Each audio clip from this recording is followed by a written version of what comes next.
O podcast que você ouve agora é uma produção da Central 3.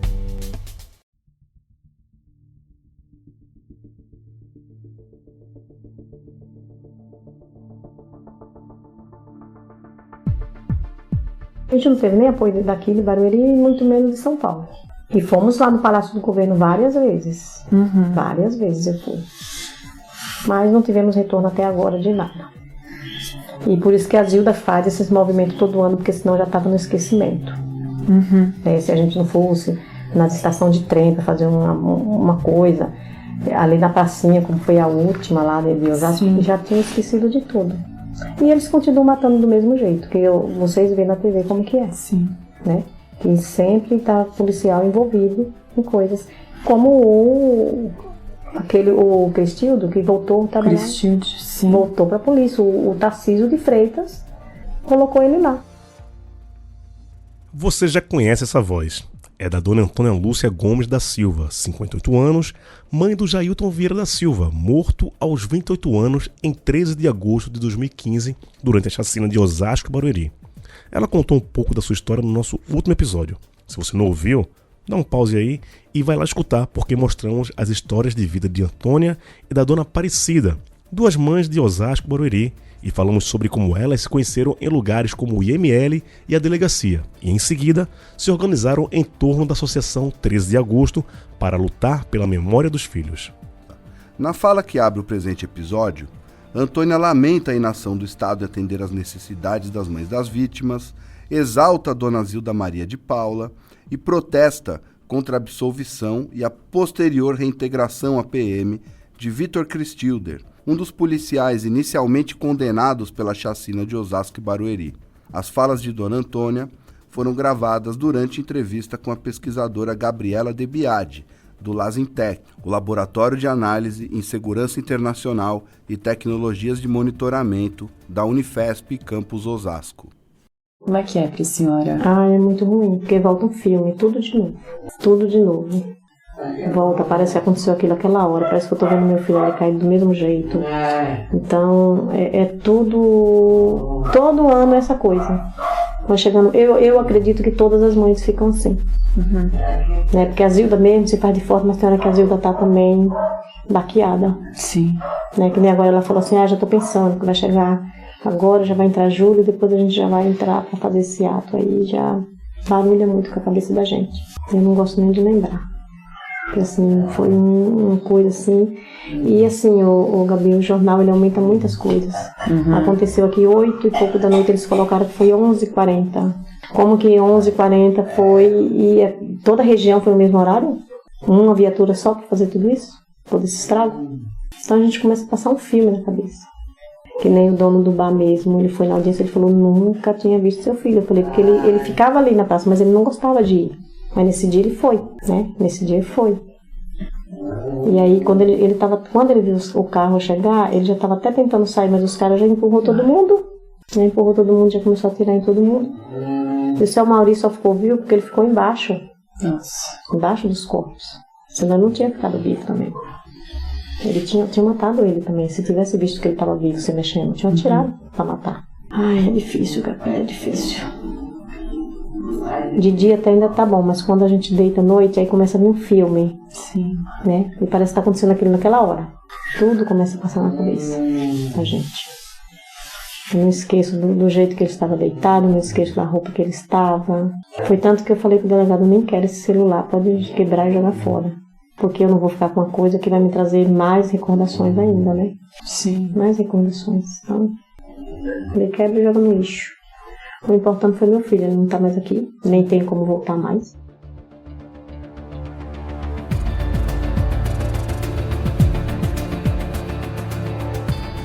Esse é o podcast O Luta e a Luta, os 10 anos da chacina de Osasco e Barueri, que te conta a história de um dos morticínios mais brutais que já aconteceram em São Paulo e das mães que ali perderam suas razões de existência e desde então lutam por verdade e memória. Uma produção da Central 3, da Ponte Jornalismo, da Associação 13 de Agosto, de mães e familiares de vítimas da chacina e do Lazintec Unifesp. Eu sou Rafael Sanz, jornalista ligado ao Lazintec Unifesp, roteirista e apresentador desse podcast. Eu sou Gil Luiz Mendes, jornalista, repórter da Ponte Jornalismo e apresentador da Central 3. E também estou na apresentação do podcast O Luta e a Luta. No episódio de hoje vamos saber o que aconteceu ao longo dos anos nos tribunais com as mães de Osasco e com os policiais acusados de praticar chacina. Sejam todas, todos e todos bem-vindos. E deixa eu avisar antes de começar. De fato, o nosso podcast narra cenas de violência, covardia e dor continuada. Então, a gente recomenda que você não ouça caso esse tema vá te gerar algum tipo de gatilho nesse sentido.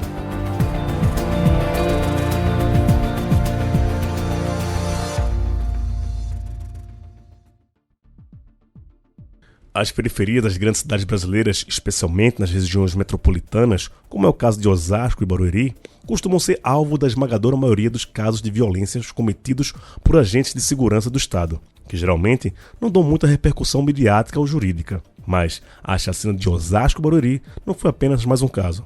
Sua escala chamou a atenção desde o início. Levando em consideração o número absurdo de ataques e as diversas localidades em que foram praticados naquele curto período de tempo, parecia claro que a chacina de Osasco e Barueri foi levada adiante por muitas pessoas, mas a maior parte delas não foi identificada pela investigação criminal. Como vimos lá no primeiro episódio, a investigação identificou apenas 4 dos cerca de pelo menos 10 envolvidos na chacina. E no fim das contas, o processo criminal aberto sobre o caso só pôde condenar 2 dos 4 identificados. O delegado responsável pelo inquérito policial apontou um guarda civil e 3 policiais militares como autores dos crimes do dia 13 de agosto de 2015. Os 4 foram denunciados em júris realizados em 22 de setembro de 2017 e em 2 de março de 2018. Na ocasião, os 4 agentes foram condenados. Fabrício Emanuel Eleutério, hoje com 39 anos, trabalhava no setor administrativo das Rondas Ostensivas Tobias de Aguiar, a Rota, Força de Elite da Polícia Militar de São Paulo, e está condenado a 255 anos, 7 meses e 10 dias de prisão. Tiago Barbosa Renklein, de 37 anos, que trabalhava com o policial que foi morto no dia 8, agora está condenado a 247 anos, 10 meses e 10 dias de prisão. Os outros 2, o GCM Sérgio Manhanhan e o PM Victor Cristilder, também acabaram condenados naquela ocasião a penas igualmente centenárias. As condenações de Renklein e Eleutério já transitaram o julgado, ou seja, não cabe mais recurso contra elas. Tiago Renklein ainda tentou, em 2025, uma última revisão da sua condenação, que não foi aceita pelo tribunal. Eleutério, no momento da chacina, estava respondendo ou já tinha respondido por outros 6 processos por homicídios, tendo ficado preso por 2 anos antes de ser solto em 2015. Ainda assim, era agente de segurança em exercício no estado de São Paulo, na data em que ocorreu a chacina de Osasco e Barueri. Aí, para completar o primeiro julgamento, foi lá pro Vila Barra Funda, né? Até a Eliana estava lá, que é oficial, conheci ela lá. Puseram nós fora, levaram nós, sobrevivente, e os testemunhas dele que foi dado, junto com nós. Incrédula, a pesquisadora Gabriela de Biagi pede para a dona Zilda repetir a informação. Junto? Esse cara atrás. Aí a mulher sentou perto de mim, ela fazia assim. Eu falei, não, olha, mas não mexer com nós. Quando chegou na Barra Funda, o pessoal da Barra Funda, como assim? Não existe isso. E a Maíra não sabia. Tinha até juiz, ela falou, como assim? Vítima vem com. Aí depois teve outro segundo julgamento. Aí eu fiz uma feijoada, a Eliana veio, né? Veio um outro oficial de lá e mais uma menina. Mas conseguiram separar, né? As oficiais daqui levou até um bolo, um deles falou, ai, ô senhora, esse bolo é pra dividir com nós. Aí a oficial falou assim, não, isso daqui é pras mães. Mas era oficial. Ela veio com nós. Para começar a história, elas foram levadas para o fórum junto com os policiais. As mães das vítimas iam depor junto com os policiais que estavam ali, logo atrás delas, possivelmente armados. Teve um deles que inclusive entrou armado no fórum. Uma prática que evidentemente não está dentro da lei. Mas sabemos que essa questão não é exatamente a lei, né? É uma intimidação explícita. A gente faz o que a gente quer porque a gente é da polícia. Algo por aí. Eu acho que o recado é meio esse. E daí isso de ir no Facebook da Zilda pra pegar a imagem dela com as Mães de Maio, pra dizer que ela tem uma ligação com as Mães de Maio e usar o vídeo que uma promotora tinha feito em relação aos crimes de Maio, criminalizando, dizendo que as mães tinham guardado a biqueira dos filhos. Daí ele pega esse argumento esdrúxulo pra mostrar que se a Zilda tava com a bandeira das Mães de Maio, ela também é uma criminosa, também tá envolvida nessa rede. Todo esse discurso de tentar dizer que o movimento é uma coisa artificial, que foi plantado por pessoas que querem descredibilizar a polícia ou coisa assim, o que é ridículo. O episódio que Gabriela se refere é o júri de 2021, que inocentou o PM Vitor Cristilder e o GCM Sérgio Manhanhã, defendidos pelo advogado João Campanini, famoso pela sua competência na defesa de policiais. A defesa conseguiu afastar provas consideradas frágeis, uma troca de emojis durante o período em que ocorria a chacina, e anularam o processo. O júri então foi marcado para 2021 e foram absolvidos.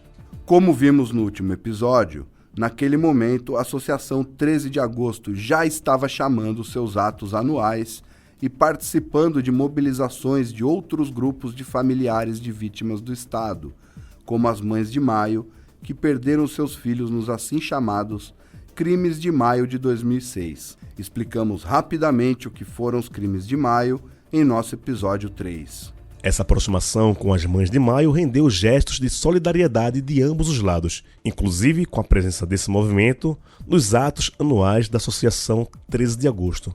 Isso, obviamente, gerou fotos e vídeos publicados nas redes sociais e na imprensa. Foi a deixa para que o júri de 2021, que absolveria o PM Vitor Cristilde e o GCM Sérgio Manhanhã, a defesa dos agentes resgatasse um áudio do passado de uma promotora ligada ao GAECO, Grupo de Atuação Especial de Repressão ao Crime Organizado de São Paulo, que associou Débora Silva, das Mães de Maio, ao crime organizado para repetir o ataque contra a dona Zilda e as mães de Osasco e Barueri.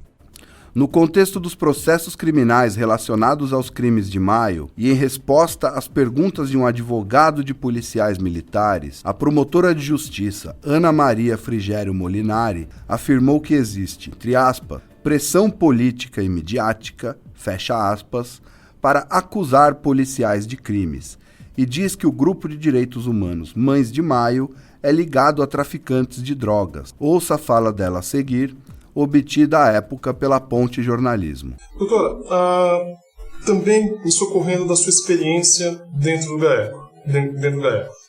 Nessas apurações de crime organizado, de organização criminosa, e em especial o Primeiro Comando da Capital, o PCC, qual é a principal atividade do PCC para arrecadar dinheiro?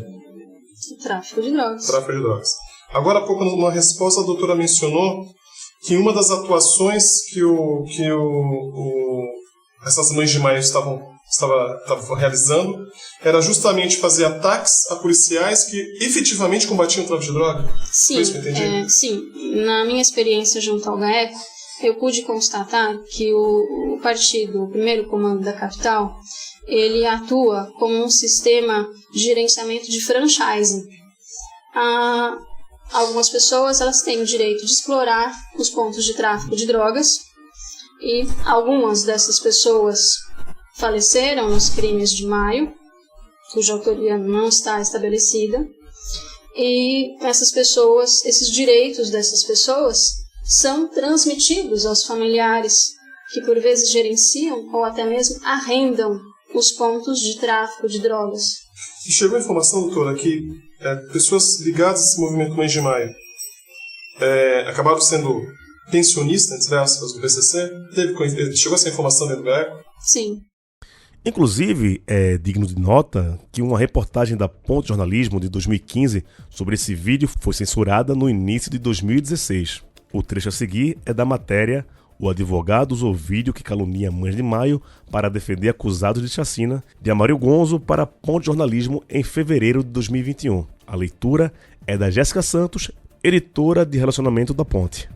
Uma reportagem da Ponte de 2015 que denunciava o vídeo foi censurada em fevereiro de 2016, por ordem da juíza Luciana Castelo Chafik Miguel, da 3ª Vara da Comarca de Cubatão. Com a reportagem no ar, a juíza decretou o sigilo de um processo envolvendo 3 policiais, para o qual Ana Maria deu seu depoimento, e com base nisso, decidiu obrigar a Ponte a retirar do ar o vídeo. Resumindo, a presença da Associação 13 de Agosto entre 2017 e 2021 nos tribunais foi permeada por abusos e absurdos que, ao fim e ao cabo, acabam naturalizados em nosso sistema de justiça criminal. Se no primeiro julgamento, aquele que condenou 4 agentes de segurança, elas foram obrigadas a dividir a van de Osasco ao Fórum Criminal da Barra Funda em São Paulo, com policiais militares arrolados como testemunhas, no segundo júri, que absolveu o GCM Sérgio Manhanhã e o PM Victor Cristilder, tiveram de engolir a seco o tremendo desrespeito derivado desse vídeo. Gabriela de Biagi analisa os fatos a seguir. As mães perderam os filhos e eles tentando dizer que é um movimento falso, que elas estão ali porque querem. Temos relatos de outras mães, de outros movimentos que ficaram sendo seguidas, tendo que se esconder porque estavam com medo realmente de morrer pela mão da polícia. Chama a atenção que são grupos de senhoras, principalmente senhorinhas de periferia, e o Estado tem tanto medo assim delas. Porque são elas as únicas que estão vocalmente e consistentemente denunciando essa face mais letal da política de segurança. Então é isso que estamos relatando, na verdade uma série de táticas de intimidação, quando não de apagamento mesmo. Joana Barros, pesquisadora e vice-coordenadora do Lazintec, entra no debate. Eu acho que elas se viram muito bem com esse limite da justiça. Uma das coisas mais dolorosas foi ver o dia do julgamento e da absolvição de 2 dos acusados. Teve todo um processo que contou com tentativas de criminalização das mães, especialmente da Zilda. Teve um processo de descredenciamento das mães, né, de construir esse lugar de mãe de bandido, de relação com crime, e sabemos que não é bem assim. Inclusive, a família de um deles apelou para o seguinte discurso: nossa, vocês também são mães, né? Você quer que seu filho fique preso injustamente? Meu neto vai crescer sem pai. Né? Isso é tão perverso e foi tão usado contra elas ao longo do processo, especialmente no circo que a polícia e a Guarda Civil montaram para acompanhar o segundo julgamento que absolveu o PM Victor Cristilder e o GCM Sérgio Manhanhã. Em 20 de fevereiro de 2021, sábado anterior ao início do júri, a Associação 13 de Agosto e toda a rede de apoiadores que se formou em torno dela fez uma manifestação em frente à estação Osasco da CPTM, a Companhia Paulista de Trens Metropolitanos, em que entregaram materiais de divulgação sobre o caso e conversaram com pessoas que por ali passavam. Nós manifestamos publicamente para exigir justiça e mostrar que essa dor não é só nossa. Ela é pública e diz respeito a todos e todas. Diz o panfleto, que também enfatizava que era pré-requisito o uso de máscaras e o respeito ao distanciamento social para participar do ato. O Brasil vivia ali o auge da pandemia de Covid-19. Na segunda-feira seguinte, em 22 de fevereiro de 2021, dia de início do julgamento, a partir das 9 horas, começou a vigília das mães em frente ao Fórum Criminal de Osasco. Quem puder, leve uma vela branca, dizia o chamado.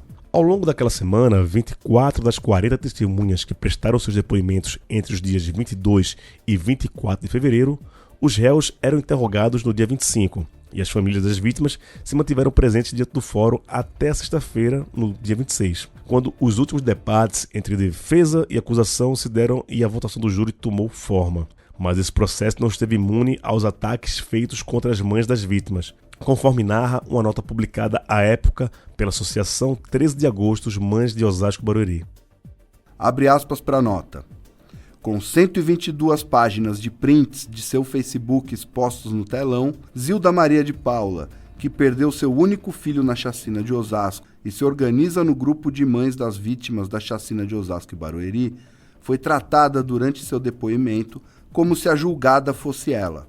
Pessoas com quem passa o aniversário, sua relação com jornalistas, o vínculo com outros movimentos de mães que lutam contra a violência de Estado, tudo isso foi colocado em suspeição e usadas como mote de pedido de explicações demandadas a ela pelo advogado dos policiais, João Carlos Campanini. No mesmo ato, o advogado sugeriu ser criminalizável não só o trabalho da imprensa que cobre violência policial, como qualquer tipo de solidariedade e engajamento político organizado entre familiares de vítimas da letalidade estatal, inclusive nomeando jornalistas, o que as expõe a outras violências. Como se não bastasse, a defesa dos acusados usou um vídeo antigo e calunioso para atingir o movimento independente Mães de Maio. Nele, a ex-promotora Ana Maria Frigério Molinari afirma, sem mostrar qualquer tipo de prova, que grupos de direitos humanos seriam formados por mães de traficantes que, depois da morte dos seus filhos em maio de 2006,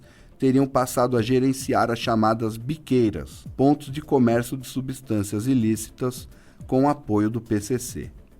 A seguir fala Acácio Augusto, cientista político e coordenador do Lazintec. Que à época, como estava na pandemia, a gente não pôde acompanhar o júri, a gente ficou do lado de fora no ato, né? A Zilda sempre falava isso, que o que deixava ela mais triste, o que deixava ela com raiva e tal, era toda essa construção, até independente da inocência ou não desses sujeitos, né? Como que ele construía uma oposição, dá para entender como estratégia de defesa, entre um movimento de mães completamente teleguiado por interesses políticos, por uma oposição à polícia, e até que foi o golpe baixo, né? Supostas relações com o crime diretamente, o que também é muito complicado, né? Porque quando se trata, por exemplo, da morte de jovens, qualquer pessoa que tenha passado a juventude dela no bairro de periferia sabe que essa zona de determinar a relação com o crime é uma zona muito cinzenta.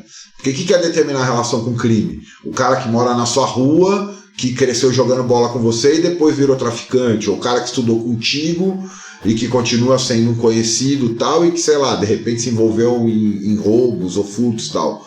Quer dizer, todo mundo que mora no que é determinado como zona de vulnerabilidade acaba tendo algum nível de relação com o crime, inclusive familiar, sei lá, primo, irmão, enfim.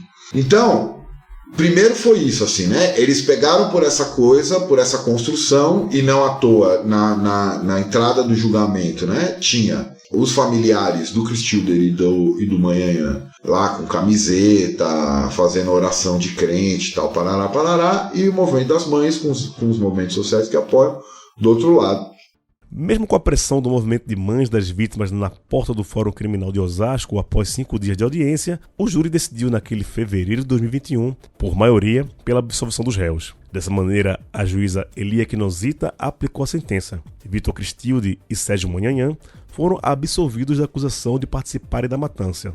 No dia seguinte ao veredito, já puderam deixar a prisão.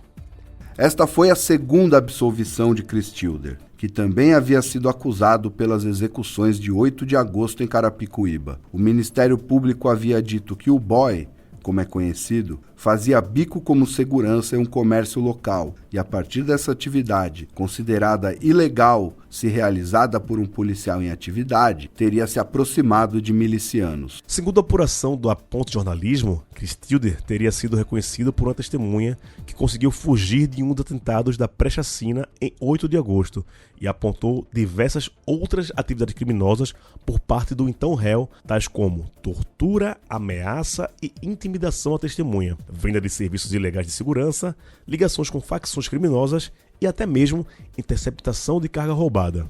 Mas, para o juiz do caso, era humanamente impossível que o réu realizasse todas essas atividades.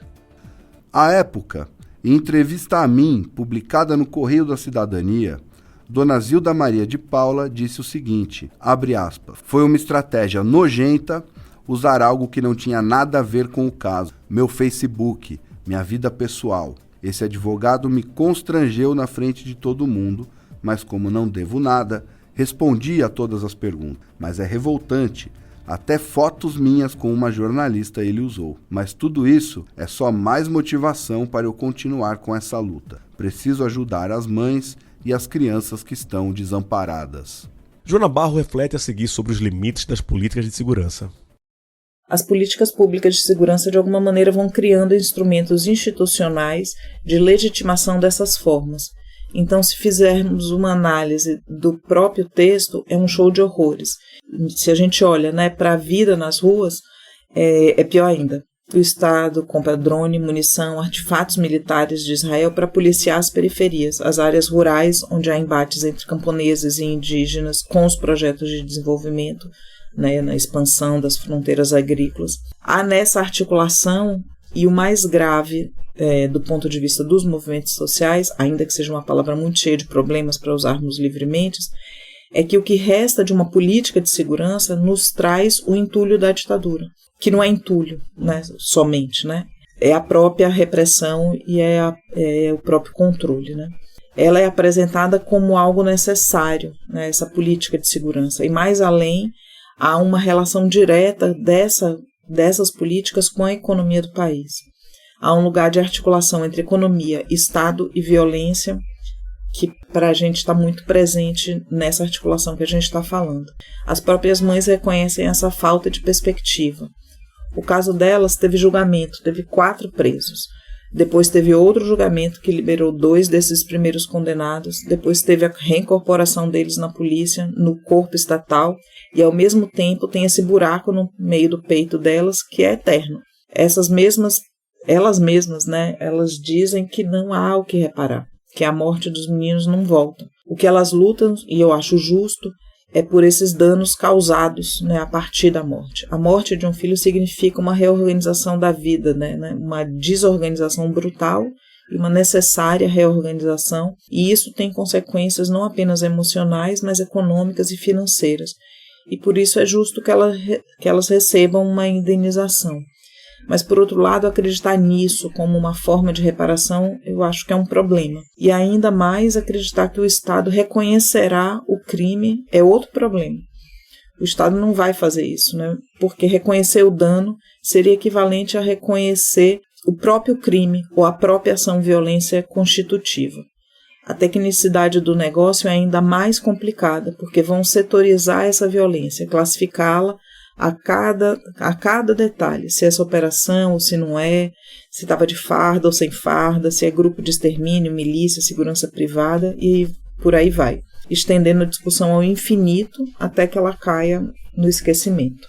Para as mães, imediatamente, a absolvição deles causa um sentimento de injustiça, né? Quer dizer, a sensação que se tem dentro desse processo puramente jurídico, né, é de que a vida dos filhos dela vale menos do que a vida dos policiais.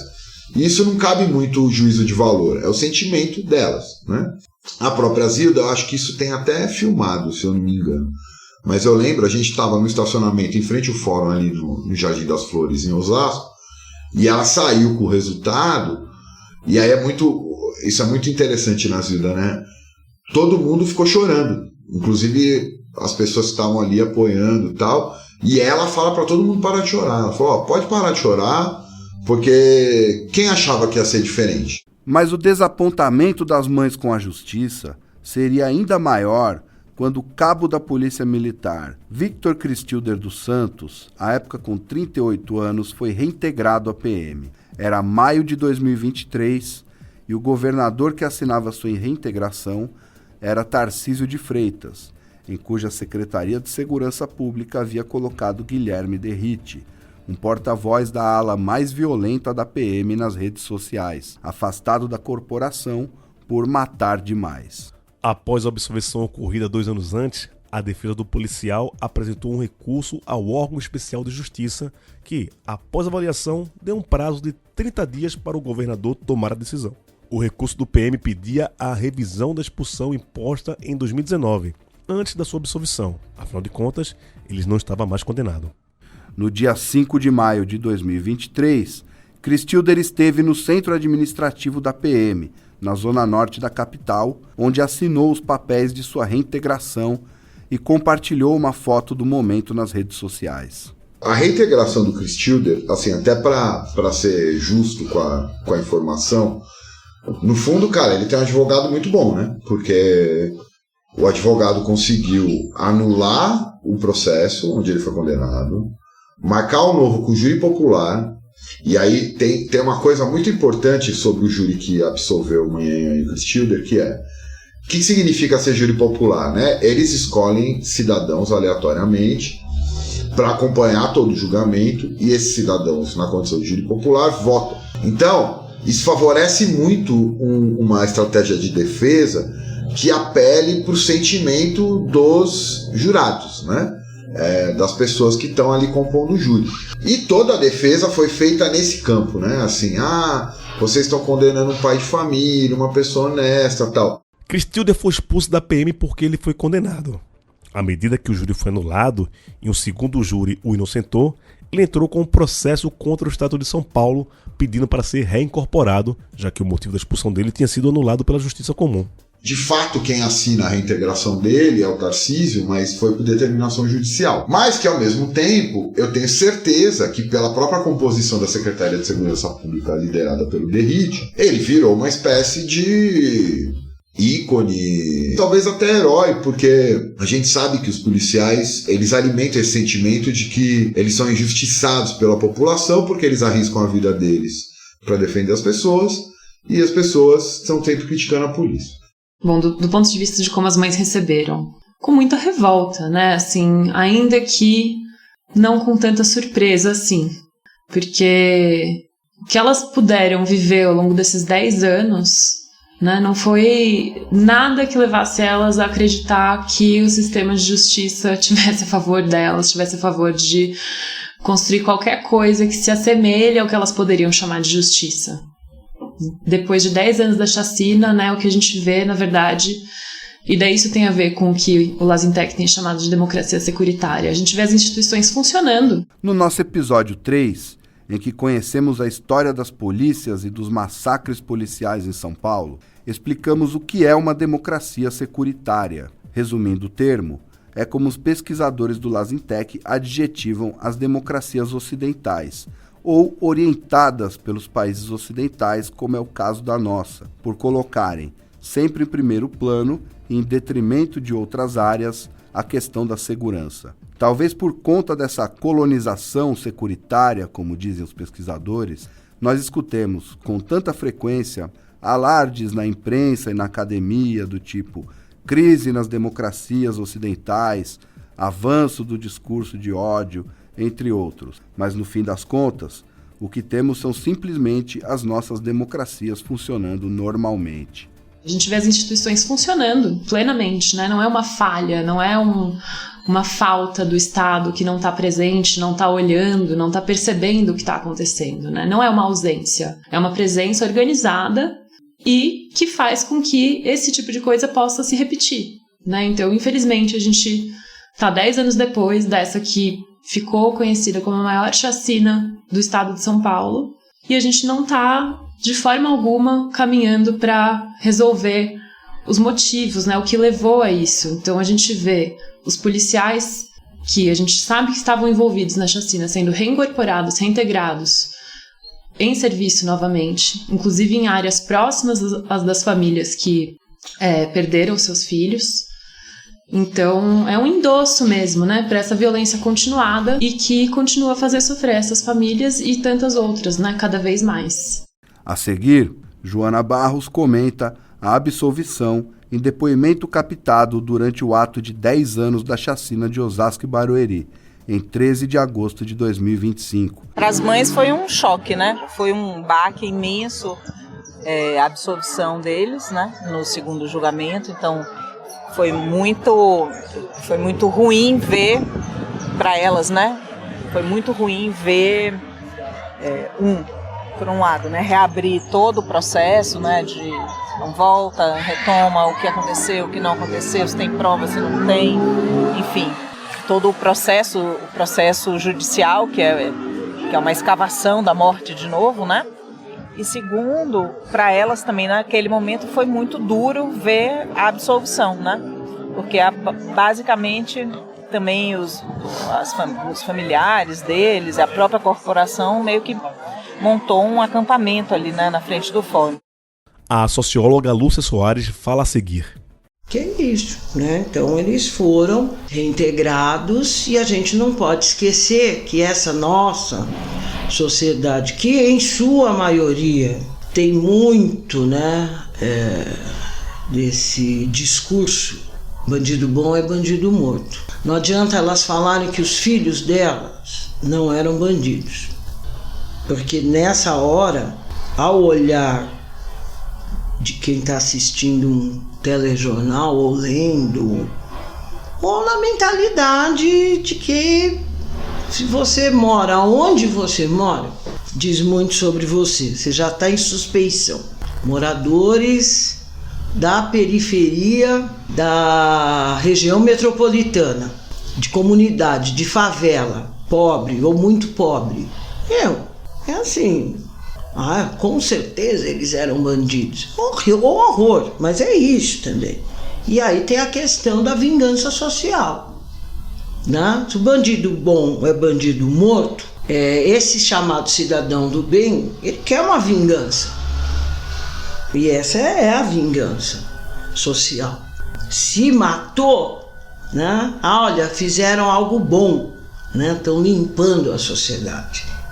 É horrível, mas é isso também, né? Infelizmente. E aí, não bastasse isso, né? A reincorporação traz mais um elemento de inseguridade e violência, né? Porque eles foram reincorporados às tropas que são aqui do bairro, né? Então, normalmente eles voltam a conviver no cotidiano do bairro, sabe aonde estuda, né? Você tem GCM polícia, né? Militar, então você tem uma proximidade também uma proximidade da violência e da morte ali, né? No seu encalço. Então, acho que para elas foram vários baques, assim, né? O julgamento, o rejulgamento, a absolvição e a incorporação, acho que representou bem isso, né? Um vazio que nada traz eles de volta, os filhos mortos, assassinados pela polícia, mas eu acho que é também uma afronta. Uma coisa que me marcou disso foi a Antônia falando sobre os netos dela. Ela morre de medo do neto ir andando sozinho até a escola. E vai levar e buscar no futebol. E tentando pelo futebol, profissionalizante, também achar um caminho que não seja tão criminalizado. Resguardar o menino de algum jeito da polícia. Eu tenho pânico de tudo. Tudo. Pode dizer que eu fico aqui pra baixo, eu só saio se for uma coisa assim, mas se não for nem saio. Porque assim, eu tenho pavor. Eu falo, será que eles não vão voltar pra pegar eu, meus netos? Porque assim, tem 1 ou 2 presos, mas e um monte que tem aqui fora? E um monte deles, amigos que não aceitaram, que negaram. Teve um que o Tarcísio de Freitas já colocou de novo, tá na rua trabalhando, né? E ele pode não ter esquecido da história aqui fora. E a gente mora na periferia. Uma periferia que tem lugares aqui, se alguém passar e fizer uma chacina, ninguém nem sabe quem foi. Infelizmente a gente tem medo, sim. E muito, não é pouco. Sim. Né? Ainda mais eu, que assim, meus netos estão crescendo. Pode falar, aquele é filho dele, aquela é a filha dele. E acontece as coisas, porque tá acontecendo todos os dias, Gabi, a chacina. E aí eles falam que a pessoa reagiu, como que a pessoa reagiu. A morte continua, não parou. Porque daí pra cá já teve várias de assassinas. Pra cá mesmo, pro nosso lado aqui, sempre tem. E sempre tem policiais envolvidos. Sempre tem policiais envolvidos. Faz um monte de mentira, coloca até coisas, foge as provas. Fala, não, tava. E a gente que é pobre, como que vai se defender? Como que a gente vai provar? Porque depois do que esse governador fez, ter colocado esse cidadão pra ir pra rua de novo, então pode acontecer qualquer coisa. Eu penso assim. Pode acontecer qualquer coisa. Porque se ele tava lá, já tava difícil, imagina ele aqui fora. Eu tenho medo, não vou mentir pra você. Eu temo pela minha vida, pela vida dos meus netos também, que estão crescendo, estão ficando adolescentes, saem, vão pra escola, voltam. Que aqui perto a gente tem muita escola do município, mas no ano que vem já vai pra escola do estado. A escola do estado é mais afastada um pouco. E vai ter que ir, vai ter que voltar. Para a sociedade como um todo é isso. É uma carta para matar. Né? Então, de fato, a reincorporação dessas pessoas nos batalhões mostra justamente que a polícia está acima de qualquer coisa. Pode matar, tem uma licença para matar, uma licença prévia para matar, e que o aparelho de justiça, na verdade, só corrobora essa violência, que a gente faz uma diferença entre violência de Estado e violência policial, né? Ou violência do judiciário, mas é um grande construto, né? Eu falo pra você, eu espero a justiça que venha de Deus. Porque daqui da terra tá difícil. Do Estado talvez não venha, Não né? venha. Sabe por quê? Porque as coisas cada dia tá difícil e o pobre tá mais pobre e o rico tá mais rico. Você pode ver que a comida na mesa do pobre cada dia tá mais difícil. Sim. Mas o rico não, porque ele tem como se manter, né? Então é difícil, viu?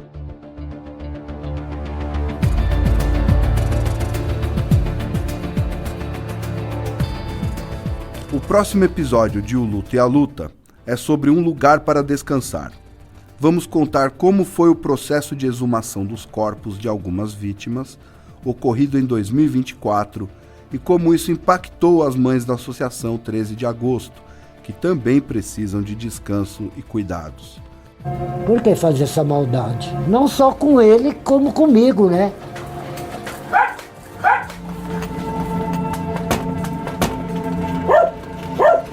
Eu tô uma morta-viva aqui. Eu brinco tudo, mas acabou. Eu não tenho mais vontade de fazer nada. Não tem plano, não tenho nada. Eu só tô esperando a morte chegar. E a única coisa que eu quero, a gente vai exumar o corpo, vai passar mais essa dor, que é pior. A gente está se preparando para isso. Eu quero pôr meu filho direitinho na gaveta. 7 dos meninos foram enterrados numa vala pública, né, aqui do município. E isso significa que também tem um tempo, né? Então, à medida que o tempo passa, os corpos decompõem e aí precisa retirar, porque são vagas públicas. Elas estavam muito mexidas com a exumação, né? E sobretudo com eu acho que tinha, né, uma coisa de ver os restos mortais, mas também uma coisa muito sutil, mas muito dura, que é a última coisa que faz, né, pelos filhos. Ali, não, de fato, não tem mais volta. Apoie o podcast O Luto e a Luta. A partir de R$ 9,90 por mês na Aurelo, você contribui com esse projeto. Acesse orelo.cc/O Luto e a Luta. Toda a renda deste podcast será revertida para a Associação 13 de Agosto, por meio da dona Zilda Maria de Paula, mãe do Fernando Luiz de Paula, um dos executados em 13 de agosto de 2015. As atividades da Associação de Mães e Familiares das Vítimas da Chacina de Osasco Barueri não se restringem aos atos anuais ou às presenças nos tribunais, mas são cotidianas e focam no apoio diário a essas famílias. Seu dinheiro provavelmente será gasto com comida, transporte e outras necessidades básicas. Esse é o podcast O Luto e a Luta sobre os 10 anos da Chacina de Osasco Barueri. Uma produção da Ponte Jornalismo, da Central 3, da Associação 13 de Agosto e do Lazintec Unifesp. A apresentação é de Gil Luiz Mendes e Rafael Sanz. O roteiro é de Rafael Sanz. Esse episódio usou áudios e informações da Ponte Jornalismo, além de informações das pesquisas do Lazintec e de reportagens publicadas na Folha de São Paulo, Revista Fórum e Correio da Cidadania. Agradecemos a colaboração da Jéssica Santos, editora de relacionamento da Ponte Jornalismo, das mães entrevistadas Zilda Antônia Aparecida e dos pesquisadores do Lazintec, Acácio Augusto, Joana Barros, Gabriela Debiade e Lúcia Soares. O podcast foi gravado no estúdio Gerd Wenzel na Central 3 e alguns offs no estúdio Sonic Vision, em Florianópolis. A identidade visual é de Lucas Richardson. Domenica Mendes fez a revisão deste roteiro e do episódio. A edição é de Gil Luiz Mendes. Até o próximo episódio.